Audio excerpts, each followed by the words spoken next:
Hello, hi, and welcome to Top Deliverability podcast, or whatever name this thing will have in the long run. I'm here with Jakub Olexa, true industry leader in the email space. Thank you so much, Jakub, for being here. Thank you, Nicola, for having me and your nice words. I don't deserve those. Maybe not. I don't know. Well, to be honest, I have to admit that we know each other for quite some time now. For a long time, I would say. We've been around since space. And I've never hidden the fact that I absolutely like and respect you. Same here. Thanks. One of the reasons why I like you so much probably is that I tend to agree with you on many things when it comes to mail and deliverability. Still, I'm going to try and find maybe some controversial topics, something that we can have a heated conversation about. Today, you are a known face and name in the industry. You run two ESPs, two email service provider, Omnivery and Mailkit. That's fascinating. I remember when you launched Omnivery. You run Mailkit for a very long time. It's almost 20 years. Right? Yeah. 20 years. Fantastic. And then at a certain point, you decided to launch another one. I know they serve different purposes, but can you tell me and us a little bit more about those companies and why you decided to do that? Sure. So first of all, I'm a big believer in doing things the right way. So I would rather not do certain things than do them, on average. I don't want to have a platform that does one thing great and then has a long list of features that are just mediocre, right? So I would rather have a platform that is highly focused, and that's what Mailkit has always been. While, ESPs have been adding features left and right, just because of certain industry trends or certain buzzwords. So, there was a time when everybody claimed that they are, a cloud, switched from SaaS to cloud, then marketing cloud, then AI cloud, and, blockchain based, whatever. This is a lot of fluff that was added to the brands themselves. B, feature-wise, a lot of it was like customers are asking for something, let's just give them something right away.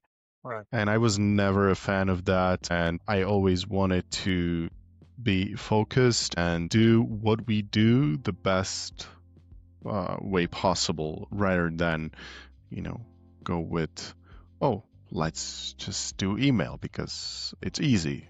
Everybody does email, and let's just add this or add that. It will be okay for most of the customers.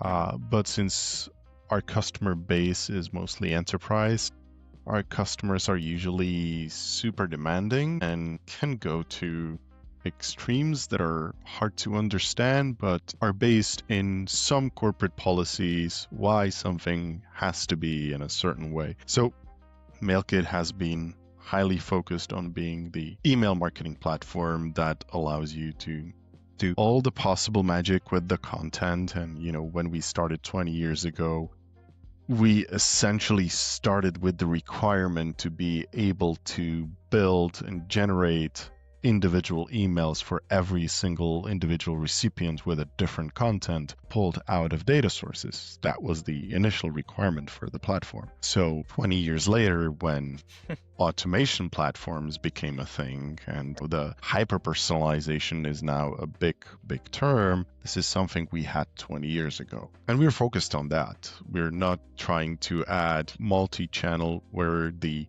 other channels would not be as good as our primary focus. Now, that being said, Mailkit being a marketing platform, it wasn't necessarily built and structured for transactional sending, having an API, having SMTP access, etc. And we were asked to provide this kind of features for, good 10 years.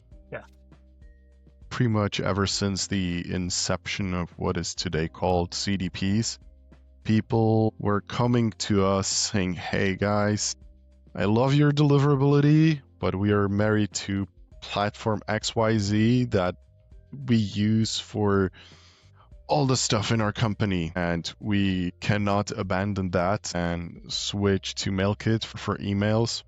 But we really want to deliver our emails, and we really want all the nice features that you have when it comes to email deliverability, monitoring, support, etc. So it was, maybe 10 years ago when we saw a big influx of these requests. And while Mailkit does have an API, it's, damn well that it's a different thing if you have an API that is built around campaigns and managing campaigns and sending those campaigns and scheduling campaigns, and having a transactional API where you essentially submit each message individually. So it was really hard to provide the integration that the CDP platforms require.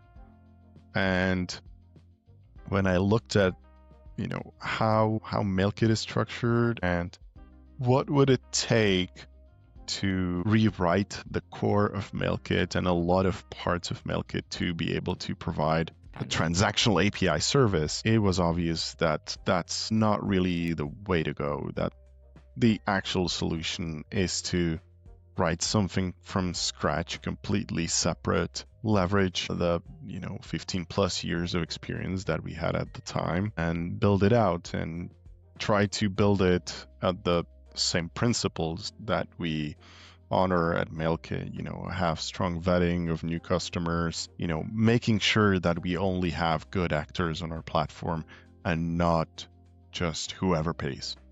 I mean, Mailkit has been known for a while to be a reliable platform. Still, to do transactional emails was a different ballgame, different world. So the smart move here was to bring all the knowledge, all the expertise you have to do something specialized in that particular thing without necessarily reinventing the wheel. And I believe from what I'm seeing, from what I read, that the market itself is proving that you were right by doing this, right? I mean, Omnivery is growing, is doing well. And it offers something in the transactional ESP space and market. It offers something pretty unique as well, other than just being reliable and all of that. But it also offers things like the bot detection API that I think it's awesome, and you will be able to explain it much better than me. But for the past 8-9 years, you've been always on the front line explaining and researching as well yourself. What I like of you is also that you are a CEO, but you actually work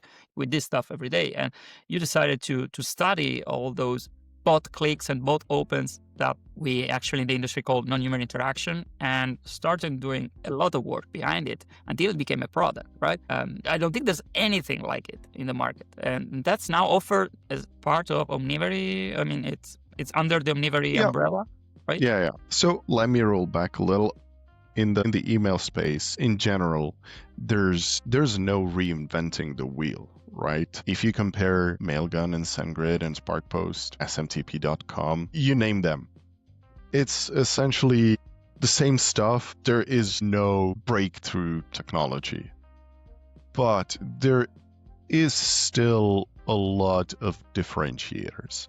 Some might be, a specific focus on a specific vertical. In case of Omnivery, our focus is on good senders with good practices that pass our vetting, that, deserve to use our platform. And the second problem or challenge in the industry that we saw was security. And that's where Omnivery stands out, because we are highly focused on security and privacy. And that's not just doing email authentication right. It's all aspects of it. What type of data is being stored, if it's even being stored, and when it's being stored, for how long, etc. And there's a tremendous lack of transparency with all the existing transactional providers about where is my data, what type of data is stored. How come there's a email preview, right? If there's an email preview link and you can show the contents of the email that was sent in a browser, then it means that you have stored that data somewhere. For how long will it be there, etc. So we really cherry-picked around these features to make sure that we can provide an environment that banks can trust. Because especially in EU, they are highly regulated, and there's a lot of pressure on them to adhere to the regulators and their whims, and some of these whims are quite unusual. For example, here in Czech Republic, every bank by law has to keep an archive of every email sent out, no matter what. Whether it's a corporate email, whether it's a newsletter, whether it's an offer, every email has to be stored for 3 years. Now that brings a whole new set of challenges, because the banks obviously want to store it in their systems. They don't want us to keep that data. We don't want to keep that kind of data, especially not for 3 years. And again, how do you keep that archive? So Omnivery, part of our feature set is just simple journaling feature. You just enable it by toggling a switch and entering the email address that will be used for journaling. So there's a lot of small details that can make a big difference. And in our case, it's security, privacy, and compliance enforcement. It's not that you can just set up your sending domain and start sending. Yeah. That sending domain must have all the SPF, DKIM, DMARC, all the necessary records in place. Those records are being checked every couple of hours that they still exist. So if something breaks, whether it's on purpose or by mistake, it's not going to be sent. We will stop sending just to make sure that you don't put yourself into trouble for sending unauthenticated emails. And a lot of these small details add to a highly secure product. And that brings me back to your original question about non-human interactions. Right. So it is 8 or might be 9 years now that we started noticing weird stuff. And weird stuff, if it's hidden in millions of emails, then it's really hard to find. But when you have B2B customers that send to a couple hundred specific people, specific recipients, and get 100% open rate and 100+% click rate, then it's like, this is not very likely, right? Right. So that's when we started looking into what is it that is happening really. And that was pre-MPP. Those were the really early days, which allowed us to identify a lot of these patterns, a lot of the security appliances and security vendors that were clicking links to identify phishing or, any kind of abuse. And we started 8 years ago. We've been, for years, this has been, or we thought it's like our competitive advantage for our platform, that we can provide this bot detection while others cannot. Mm-hmm. But ultimately we realized that there's just that much business we can get out of it. We cannot convince every brand in the world to switch to come work with us and abandon their current ESP, no matter how much they like non-human interaction detection or not. So 2 years ago, we decided to spin this bot detection engine into a separate product under Omnivery, offer it as an API to, again, trusted, vetted partners, primarily ESPs, and have them leverage our know-how in this field. So basically now anybody that has an ESP or is using an ESP using your product can easily tell if a certain activity was bot activity or not, right? That's the kind of feedback, and with a very high accuracy from what I read. Yeah, so the idea is that we provide the data to the ESPs, and it's up to the ESP to decide how they surface that information. In some cases, it might be, a dual display of clicks, one showing overall clicks, second showing verified clicks. Another approach might be, just showing those verified. And then if you dig deeper, then you get the information. Okay, there was this many bot clicks as well that are not surfaced. So there are various approaches. We are not telling ESPs how to display the information, what actions to take on that information. In general, there's an obvious suggestion. If you have automations, do not run them against the bot clicks. It's just like even block lists or anti-spams. They might flag something as spam. Based on our assessment, this might be spam. And then it's the provider or whoever is behind and see that kind of information and says, okay, they say it's potential spam. I'm gonna put in the spam folder. I'm gonna reject it. I'm gonna just flag in somehow. You are providing an information that is more than an educated guess. You have data, you have information. You can tell this is what we see. Yeah. Do with this information whatever you want to do. In our case, it's really based on data and knowing what is what rather than heuristics. Yeah, exactly. And machine learning to do a certain level of prediction whether this is a bot or a human. Want to know for sure rather than have false positives. I read somewhere that you spotted something happening with Apple and what became Apple MPP way before it was a thing. So you knew basically about Apple MPP a couple of years, if not more, in advance, because you noticed those trends, as you were saying. So even with this product that now is accessible to virtually everybody, you still have this advantage because you are maintaining this thing, you are checking things with an engine, with something that you built all around this particular issue. Is there anything else that you are noticing that maybe you can share about the trend or what might be coming with regard to email privacy or bot activity? It's hard to tell whether you're seeing it or whether others are noticing, but there's an obvious trend that shows an increase in bot clicks. And let's make a distinction between bot clicks that are abusive and those that we decided to call non-human interactions. In general, the term was chosen because it doesn't necessarily have to be abusive, and in most cases it's not. It's a security check. But these security checks are getting more and more prevalent. You see a steady increase. It's not small.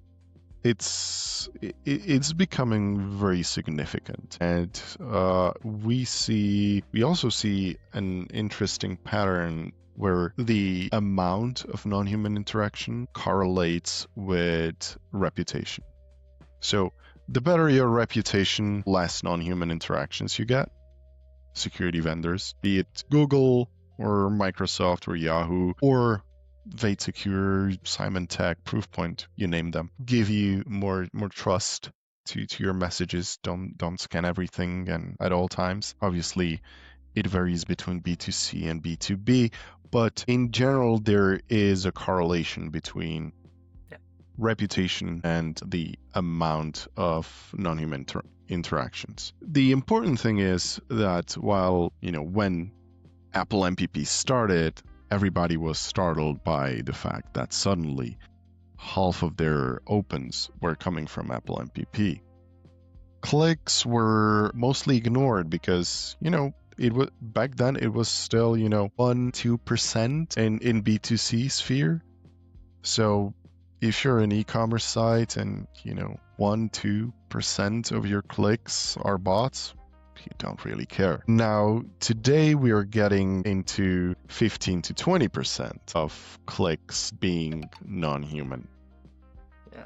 The one thing that adds to this is that a lot of email archival services that are, keeping track of everything that is being sent out, allow you to compare various newsletters from different brands and different verticals, etc. As they build this archive, we are seeing a lot of, that's fairly recent, a lot of non-human interactions coming from, Google's and OpenAI's and all these companies. Now they're essentially rescanning the emails, trying to learn what's in that email. Where does it point to?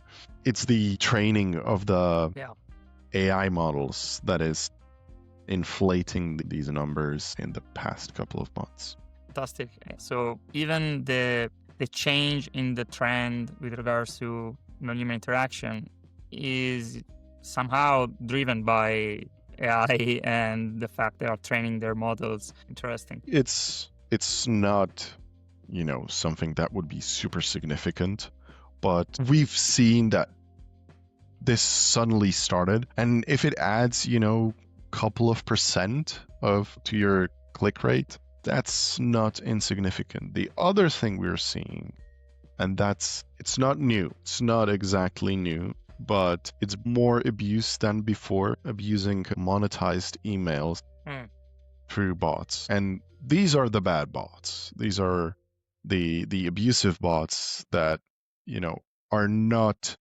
just click bots. We're looking at whole botnets that start with subscribing to newsletters that have monetization schemes, to clicking on those newsletters, but also publishing newsletters. So platforms like Beehive, which offer monetization, it's their model, are heavily abused.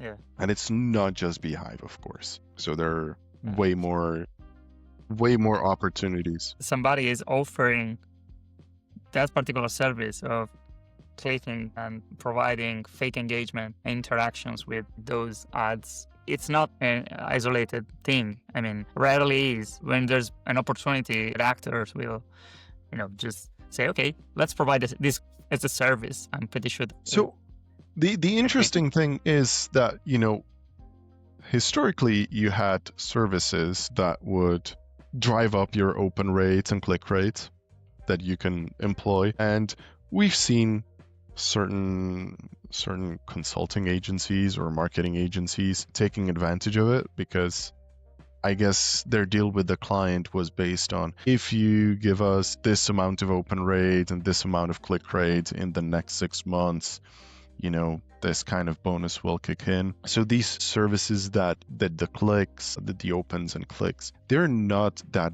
different than the warm-up services, essentially. No, yeah, exactly. Right? But these abusive botnets that monetize, they're a completely separate world. So those are really bad actors, shady operations that see that this is a market where they can make millions of dollars a month and are happy to invest. With AI helping them write the simple code to run this, it's suddenly every student can go in and start doing something nefarious. Yeah, many people are now able to do it thanks to AI, or do their own vibe code, their script, whatever. But there are entire organizations that are very well structured. They have all kinds of minions doing everything, and they have resources. They don't care about certain things that might maybe stop a legitimate business. So it's a very interesting time where AI is probably posing, especially in the email security world, a big threat. Of course, even the good guys are trying to use the AI, machine learning. The pace at AI is growing, and it's making this more accessible even for the good guys. However, the good guys still have to rely on limited resources, on rules, or things like that the bad guys might not care. Some of them are so big that really they can throw millions in an operation and make billions out of it. We can't. Yes, the money is a factor in this, but a lot of abuse operations are super tight on money, because it's usually, one to two persons, and because they do bulk stuff, right? They're buying thousands of domains and trying to get access to thousands of or tens of thousands of IPs, it becomes expensive by adding the cents, essentially. I think the biggest problem with AI when it comes to email security is that while the abusive world sees no limitations on what they can do, and they are very creative, so they would spend a lot of time thinking, what new can we do? Marketers are by default kind of lazy in this perspective. So it's like, what's the bare minimum we can do so we don't lose our jobs and test out that this actually can be beneficial, right? So they would do like, oh, we're using AI to write the description, or automatically create the alts for our images, and write abstracts for the email from the product description. That's fine, but it's not really creative, and that's not really something that will have major impact on campaign success, right? I would hazard to guess that if you use AI to write your abstracts, sooner or later people will be like, oh, this doesn't sound good at all. This is no longer interesting to even read. What's the pattern on the socks that you're trying to sell me, right? So I think the limitation here is more in terms of how creative the teams can be than the money behind it. Because spammers, phishers, they don't have annual budgets they need to fit in, don't have the specific goals they need to fulfill, right? So they can change their behavior, their activities week to week, day to day. A marketing team, on the other hand, like, they have a long-term plan and everything needs to be, approved 50 times. So it's much more difficult for them to do kind of drastic changes, right? Even to test things out. Not to mention the fear of not being successful. The biggest innovators, in a way or the other, are the bad actors, because they test things, they try to find, the loophole, whatever they can take advantage of. That's something maybe somebody can learn from. But at the same time, there are all kind of bad actors of all kind of sizes. So of course, there's a long tail of small abusers that might just test things randomly. But the crime industry is bigger than what it looks like. For in sure. the digital world especially. So. But even the largest ones are very conscious of their spendings. Even more, because they want to get everything for free, essentially, and have 99% profit margin if possible. So they try to abuse platforms left and right. Yeah, platform or people. People, yeah, of course. The scam industry, usually it's exploiting and abusing workers, and oftentimes there's even slavery involved. People are scamming other people because they are forced to. It's insane once you open that Pandora box. Something that I didn't mention, and probably you don't even mention a lot anymore, is the fact that you used to run a mailbox provider as well, right? In the 90s. Can you share something about that experience? I know it was many, many moons ago. Yeah, it's been a long time ago, and the technologies were completely different. And if you compared what our anti-spam protection was back then with how it works today, it's night and day. Yeah. But the principles have not really changed. And when I talk to deliverability people, they rarely put themselves or try to put themselves into the shoes of the receiver. Like, think about, what does this signal mean? What does this header mean? What do these information mean? And how would you look at them if you were a receiver? Because oftentimes people are asking, so how do you calculate reputation? Or how do you do this? Or how do you do that? But the details are not important. You can deduce pretty much everything if you just put yourself into the shoes of the receiver. right? And think about it from their perspective. So if I had this type of data coming in, how would I feel about it, right? So when a brand says, but we used to have a great open rate and now we're barely getting 5%. You have to help us as an ESP. I'm like, no, we cannot. Because if you put yourself into the shoes of a receiver and you look at these emails, what do you see?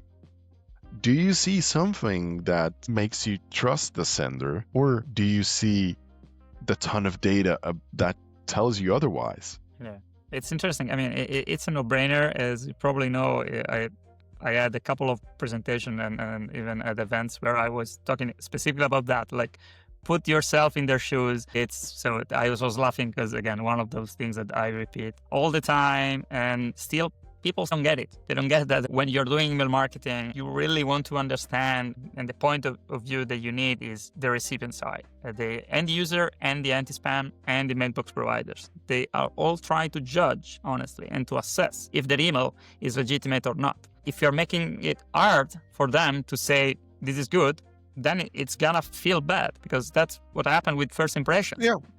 Yeah. And that first impression, if that first impression is you suddenly out of nowhere sending 500,000 emails within 5 minutes, like, put yourself into the shoes of the receiver. Where did the consent for those 500,000 addresses came from out of the blue, right? Exactly. That's what the warm-up is about, steadily increasing, showing, giving the receiving side time to assess your quality, the engagement of the recipients, etc.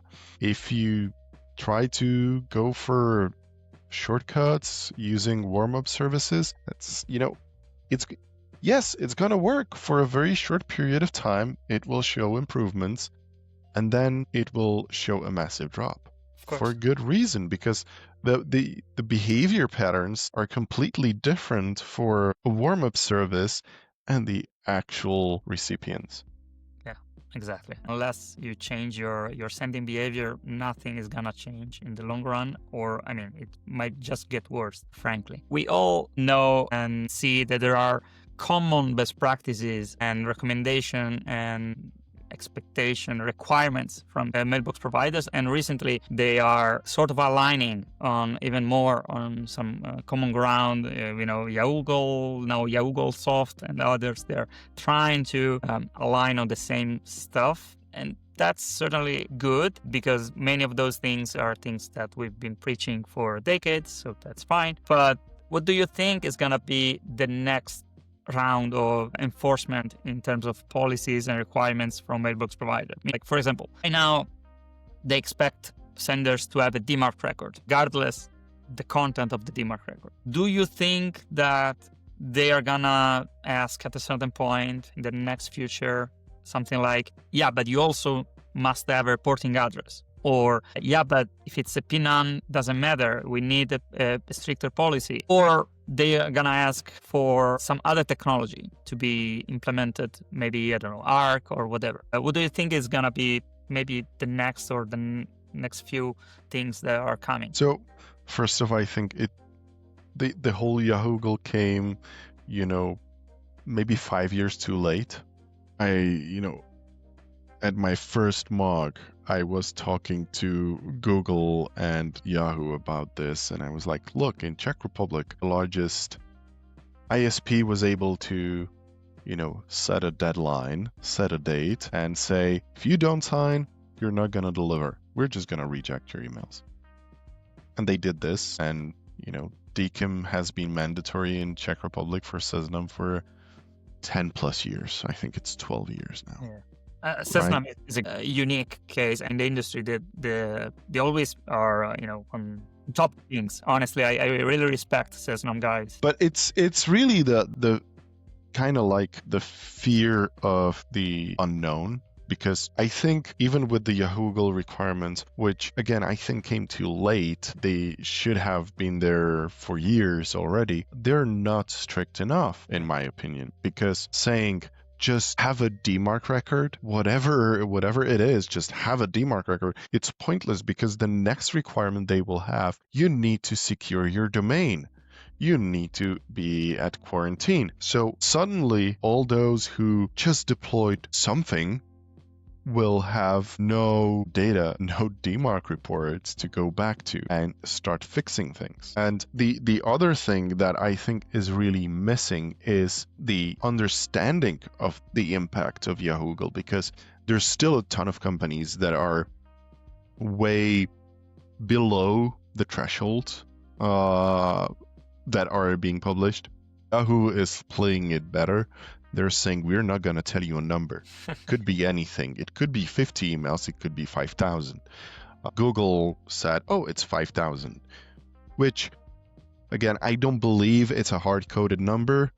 It's not. It surely is not, but that gives a lot of domain owners a false sense of security that they don't need to do this. And also, because how this was brought to the public, it was presented as something that is really, really tied to bulk sending and marketing, and nobody's highlighting the fact that once your brand is recognized as a brand that does this bulk marketing stuff, so you exceed that threshold, whether it's 500 emails or 5,000, that doesn't matter, that it applies to all your channels. So I'm seeing brands that will authenticate their marketing domain because the ESP requires it, but their transactional stuff unauthenticated or poorly authenticated. Their corporate stuff, their billing, their CRM, it's a mess. So I think it will take time before Google and Yahoo and big ISPs will go in and say, oh, the next step is putting DMARC into quarantine. I think the next step will be DKIM2 to solve the problems that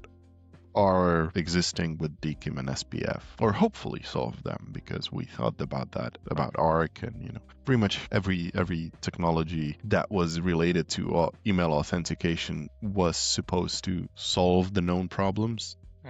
And then new unknown problems came up. Related to the fact that they all have requirements and a certain expectation, etc., common ground, blah, blah, blah. However, we know that in reality, they act different. At least there are nuances in each mailbox provider.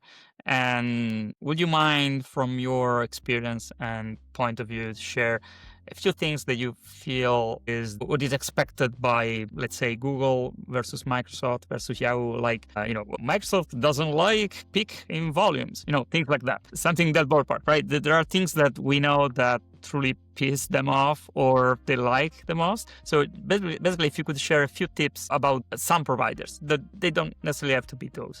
If there's something you want to share, you don't have to share it about all of them, just whatever you might feel that is distinctive for a certain provider. So obviously the distinctive provider is always Microsoft on every single front. Special one. So I hope that one day I will see a big announcement that Microsoft decided to stop doing email altogether. That is my wish, but I don't think that's gonna come true anytime soon. But Microsoft did it their way, and Microsoft's infrastructure for free mail for Outlook.com, not Outlook 365, has, been tricky for a long time.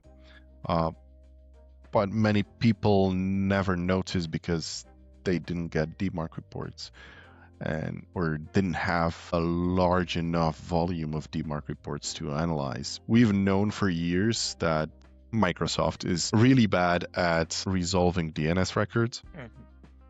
And with low TTLs, DKIMs would fail, and we would see that in DMARC reports. And suddenly, the company that is doing bad at DNS resolution imposes requirements that heavily rely on DNS, right? So it was bound to cause trouble, and it does cause a lot of trouble. And senders need to update the TTLs on their DNS records. And on top of that, the whole Microsoft's requirement is going against everything else that's out there, breaking stuff that used to work and should work just because they feel like, well, it's easier this way for us. So Microsoft is very, very unique in this. The same goes for, T-Online.